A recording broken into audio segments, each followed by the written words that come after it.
የኢራንና የአሜሪካ ውጥረት ከእስራኤል ጫና ጋር ተዳምሮ የመካከለኛውን ምስራቅ ቀጠና አጣብቂኝ ውስጥ አስገብቶታል። የአሜሪካው ፕሬዝደንት ዶናልድ ትራምፕ በኢራን ላይ የሚከተሉት ከፍተኛ ጫና የማሳደርና የማንበረከክ ፖሊሲን አጠናክረው በመቀጠል ኢራን ስምምነት ላይ ካልደረሰች ውጤቱ እጅግ አሰቃቂ ይሆናል ሲሉ ዝተዋል። በሌላ በኩል ደግሞ ኢራንን በህዝባዊ አመፅ እንድትታመስ ለማድረግ አሜሪካ ከዶላር ጋር በተያያዘ የሰራችው አሻጥረም እያነጋገረ ይገኛል። እናም ወቅታዊው ፍጥጫም ከፍተኛ ወታደራዊ ዝግጅትን፣ ምጣኔ ሀብታዊ ጫናዎችን እንዲሁም የኢራንን የኒውክሌር ተቋማት የመከላከል አቅም ማጠናከርን በአንድ ላይ አሰናስሎ የያዘ ሆኗል።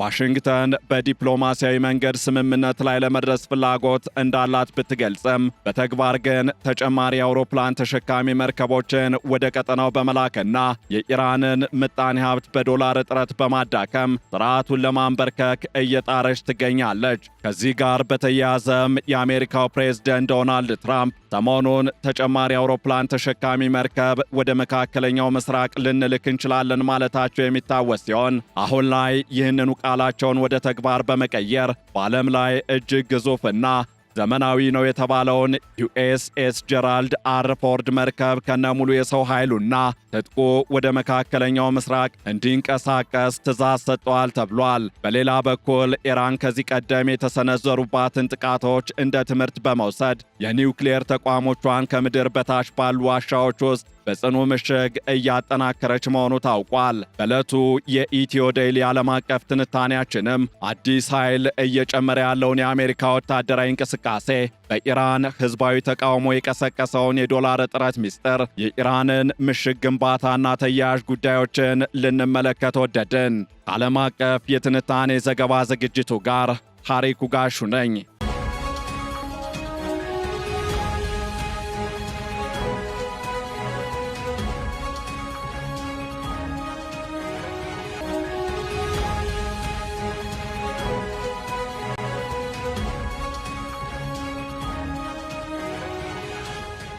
ፕሬዝደንት ዶናልድ ትራምፕ ወደ ስልጣን ከተመለሱ በኋላ በቴህራን ላይ የሚከተሉት ከፍተኛ ጫና የማሳደር ስትራቴጂ አሁን ላይ ወታደራዊ፣ ምጣኔ ሀብታዊና ቴክኖሎጂያዊ ገጽታዎችን ይዞ ብቅ ብሏል። በቅርቡ የወጡ መረጃዎች እንደሚያመለክቱት ዋሽንግተን በቀጠና ያላትን ወታደራዊ ጡንቻ ለማጠናከር ግዙፉንና ሁለተኛውን የአውሮፕላን ተሸካሚ መርከብ ወደ ቀጠናው እያሰማራች ሲሆን፣ በሌላ በኩል ደግሞ በኢራን ውስጥ የተቀሰቀሰውን ህዝባዊ ተቃውሞ ለማቀጣጠል አሜሪካ ሆን ብላ የዶላር እጥረት እንዲከሰት ማድረጓን የአሜሪካው ግምጃ ቤት ሚኒስትር በይፋ ማመናቸው ተገልጿል። ይህ በእንዲህ እንዳለ ኢራን የኒውክሌር ተቋሞቿን ከመሬት በታች በድንጋይና በኮንክሪት በመገንባት እንዲሁም ጠናከር በአሜሪካም ይሁን በአጋሮቿ ሊፈጸምባት የሚችለውን የአየር ድብደባ ለመቋቋም እየተዘጋጀች መሆኗን ከሳተላይት የተገኙ ምስሎች መጠቆማቸው ሁኔታውን ይበልጥ ውስብስብ አድርጎታል። በሌላ በኩል የአሜሪካው ፕሬዝደንት ዶናልድ ትራምፕ በሰጡት መግለጫ ኢራን በአስቸኳይ አዲስ የኒውክሌር ስምምነት ላይ ካልደረሰች በጣም አስደንጋጭ ውጤት ወይም በእርሳቸው አገላለጽ ቬሪ ትራውማቲክ ኮንሲኩዌንስስ ይጠብቋታል ሲሉ አስጠንቅቀዋል። ይህ ማስጠንቀቂያ የመጣው አሜሪካ ሁለተኛውን የአውሮፕላን ተሸካሚ መርከብ ወደ መካከለኛው ምስራቅ ለመላክ ውሳኔ ባስተላለፈችበት በዚህ ወቅት ነው። ፔንታጎን ዩኤስኤስ ጀራልድ አር ፎርድ የተባለችውን የዓለም ግዙፍ የአውሮፕላን ተሸካሚ መርከብ ከካሪቢያን ባህር ተነስታ ወደ ቀጠናው እንድታመራ ትዕዛዝ አስተላልፏል። ይህች መርከብ ቀደም ሲል በቀጠናው ከነበረችው ዩኤስኤስ አብርሃም ሊንከን መርከብ ጋር በቅርቡ በመካከለኛው ምስራቅ ለዚያውም ከኢራን አቅራቢያ እሳት ከሚተፉ ትጥቆችና እስከ 90 ከሚደርሱ የጦር ጀቶቿ ጋር ትሰማራለች ማለት ነው። ትራምፕ ይህንን ወታደራዊ እንቅስቃሴ አስመልክተው ሲናገሩ ስምምነት ላይ ለመድረስ እንሞክራለን፣ ካልቻልን ግን ወደ ሁለተኛው ምዕራፍ መሸጋገር ይኖርብናል። ሁለተኛው ምዕራፍ ለነሱ በጣም ከባድ ይሆናል ብለዋል። ይህ ሁለተኛ ምዕራፍ የተባለው ቀጥተኛ ወታደራዊ ጥቃትን የሚያመላክት እንደሆነም ግልጽ ነው። ደግሞ በሌላ በኩል ወታደራዊ ዝግጅቱ የሚከናወነው ትራምፕ የእስራኤሉን ጠቅላይ ሚኒስትር ቤንያሚን ኔታንያሁን በዋይት ሃውስ ካስተናገዱ በኋላ መሆኑ ደግሞ የሁኔታውን አሳሳቢነት ከፍ ያደርገዋል። የእስራኤሉ ጠቅላይ ሚኒስትር ቤንያሚን ኔታንያሁ በቴህራን ላይ ጠንከር ያለ እርምጃ እንዲወሰድ ሲወተውቱ የቆዩ ሲሆን ኢራን የባለስቲክ ሚሳኤል ፕሮግራሟንና በቀጠና ያሉ ታጣቂዎችን የምታግዝበትን መንገድ እንድታቆም ይፈልጋሉ። ኔታንያሁ ስለ ድርድሩ ያላቸውን ጥርጣሬ ሲገልጹ ከኢራን ጋር የሚደረግ ማንኛውም ስምምነት ጥራት ላይ አጠቃላይ ጥርጣሬ አለ ብለዋል። ትራምፕ ግን በበኩላቸው በድርድር ስምምነት ላይ መድረስን እንደሚመርጡ ቢገልጹም ስምምነቱ በሚቀጥለው ወር ውስጥ በፍጥነት መጠናቀቅ እንዳለበት አጽንኦት ሰጥተዋል።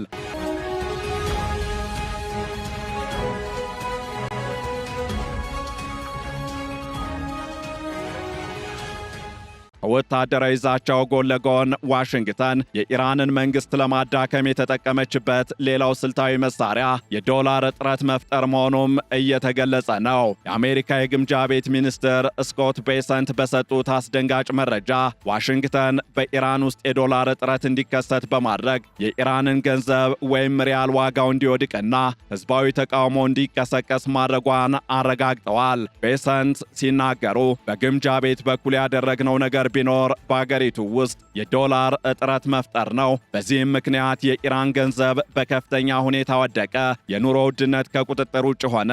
በዚህም የተነሳ የኢራን ህዝብ ወደ አደባባይ ሲወጣ አይተናል ብለዋል። ይህ ሁኔታ ባለፈው የአውሮፓውያኑ ዲሴምበር 2025 እንዲሁም ጃንዋሪ 2026 በኢራን ታላቅ ተቃውሞ እንዲቀሰቀስ ምክንያት ሆኗል።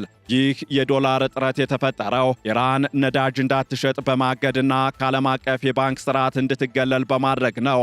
በዚህም ምክንያት የሪያል ምንዛሬ በከፍተኛ ሁኔታ የወደቀ ሲሆን የ1 ዶላር ዋጋ 1.5 ሚሊዮን ሪያል ደርሷል። ይህም የምግብ ዋጋ በ72 በመቶ እንዲጨምር አድርጓል። የአሜሪካ ስትራቴጂ ኢራን ለሀገር ውስጥ ምርት የሚያስፈልጓትን ግብዓቶች መግዛት እንዳትችል በማድረግ ምጣኔ ሀብቷን ማሽመድመድ ነው። ቤሰንት ይህንን ሲገልጹ አይጦቹ መርከቧን እየለቀቁ ነው በማለት የኢራን መሪዎች ሀብታቸውን ወደ ውጭ እያሸሹ መሆኑንና የስርዓቱ መጨረሻ መቃረቡን ጠቁመዋል። ይሁን እንጂ ባለሙያዎች እንደሚሉት ከሆነ እንዲህ አይነቱ ምጣኔ ሀብታዊ ጫና የህዝቡን የዕለት ከዕለት ህልውና አደጋ ላይ ስለሚጥል ህዝቡ ለለውጥ ከመታገል ይልቅ ለህልውናው እንዲጨነቅ በማድረግ ተቃውሞውን ሊያዳክም ይችላል።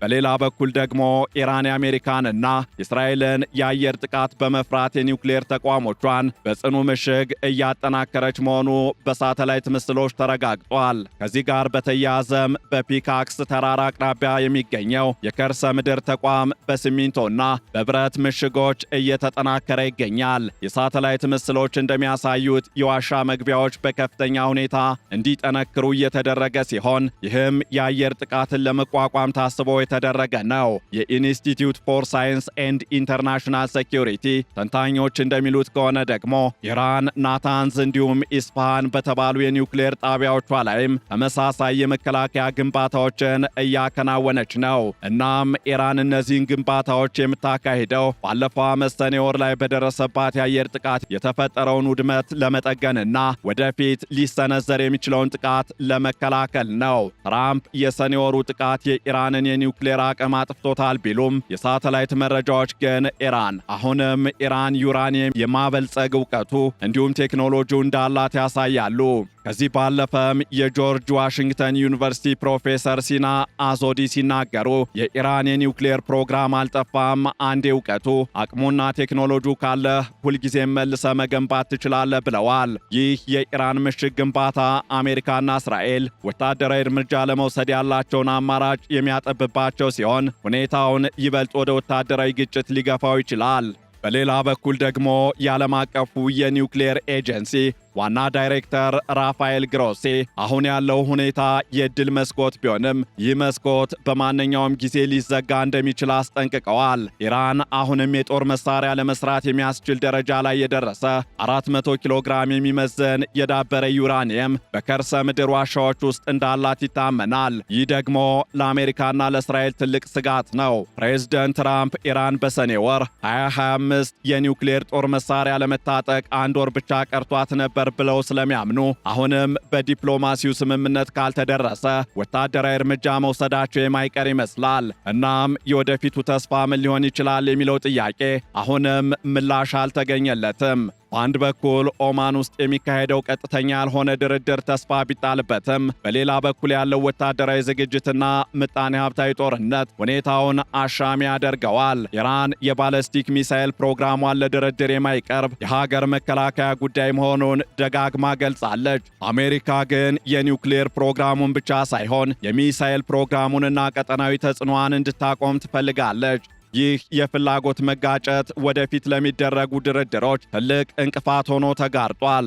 እናም የአሁኑ ውጥረት ከቀድሞቹ ይልቅ እጅግ የከፋ ይመስላል። አሜሪካ የዶላር ጦርነትና የአውሮፕላን ተሸካሚዎች ዛቻን በአንድ ላይ እያጣመረች ሲሆን፣ ኢራን ደግሞ የከርሰ ምድር ምሽጎችንና የኒውክሌር ዕውቀትን እንደ መከላከያ እየተጠቀመች ነው። ትራምፕ በሚቀጥለው ወር ስምምነት እንዲደረስ ያላቸው ጉጉት ካልተሳካ ሁለተኛው ምዕራፍ የተባለው ወታደራዊ እርምጃ ቀጠናውን ወደ ሰፋ ጦርነት ሊከተው ይችላል። የኢራን ሕዝብ ደግሞ በገዛ መንግስቱ ግትርነትና በአሜሪካ ምጣኔ ሀብታዊ ማዕቀብ መካከል ተጋላጭ ሆኖ ቀጥሏል። የቤሰንት አይጦች መርከቧን እየለቀቁ ነው የሚለው አባባል የሥርዓቱን መዳከም ቢያመላክትም የኢራን አመራሮች ግን አሁንም በከፍተኛ የጸጥታ መዋቅር ስልጣናቸውን እያስጠበቁ ይገኛሉ።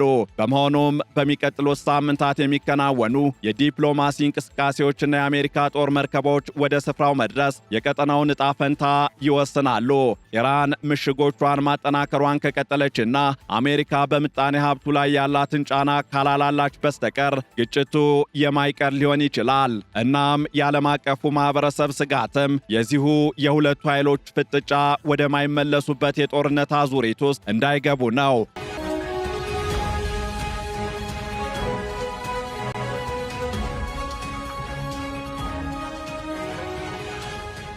ፕሬዝደንት ትራምፕ እንዳሉት ስምምነት መደረግ አለበት፣ ካልሆነ ግን ውጤቱ በጣም አስደንጋጭ ይሆናል። ይህ አስደንጋጭ የተባለው ውጤት ግን ለኢራን ብቻ ሳይሆን ለመላው የመካከለኛው ምስራቅና ለዓለም ሰላም ትልቅ አደጋ ይዞ የሚመጣ ነው። እናም የኢራንና የአሜሪካ ግንኙነት አሁን ካለበት ውስብስብ ሁኔታ ለመውጣት ሁለቱም ወገኖች ከፍ ያለ የፖለቲካ ቁርጠኝነት ያስፈልጋቸዋል። አሜሪካ የምጣኔ ሀብት ማዕቀቡን ለሰብአዊ ፍላጎቶች ክፍት ማድረግ ሲገ ኢራን ደግሞ በዓለም አቀፍ ደረጃ ያላትን የኒውክሌር ስጋት የሚቀንሱ እርምጃዎችን መውሰድ ይኖርባታል። ያለበለዚያ ግን አሁን ያለው የድመትና የአይጥ ጨዋታ ወደ ከፋ ወታደራዊ ግጭት ማምራቱ የማይቀር ነው።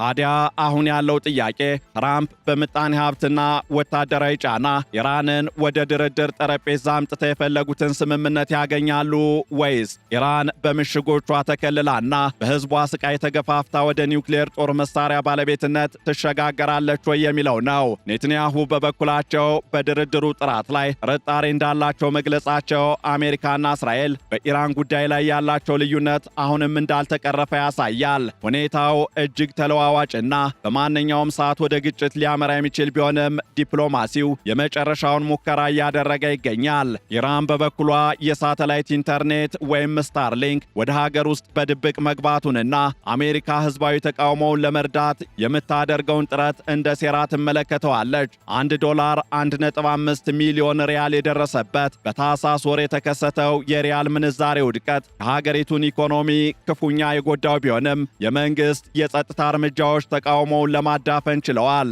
ይህም ምጣኔ ሀብታዊ ጫና ብቻውን ስርዓት ለመለወጥ በቂ ላይሆን እንደሚችል ያሳያል። ይሁን እንጂ ትራምፕ እርዳታ በመንገድ ላይ ነው በማለት ለተቃዋሚዎች የገቡት ቃል እንዲሁም አሁን እያደረጉት ያለው ወታደራዊ ስምሪት ዋሽንግተን ከንግግር ባለፈ ወደ ተግባራዊ እርምጃ ለመግባት መዘጋጀቷን የሚያሳይ ተደርጎ ይወሰዳል። በመሆኑም በሚቀጥሉት ቀናት የሚጠበቁት ትልልቅ ክስተቶች የአውሮፕላን ተሸካሚ መርከቦቹ ወደ ባህረ ሰላጤው መድረስ፣ በኦማን የሚካሄደው ድርድር ውጤትና ኢራን ለትራምፕ የአንድ ወር ቀነ ገደብ የሚሰጠው ምላሽ ይሆናሉ።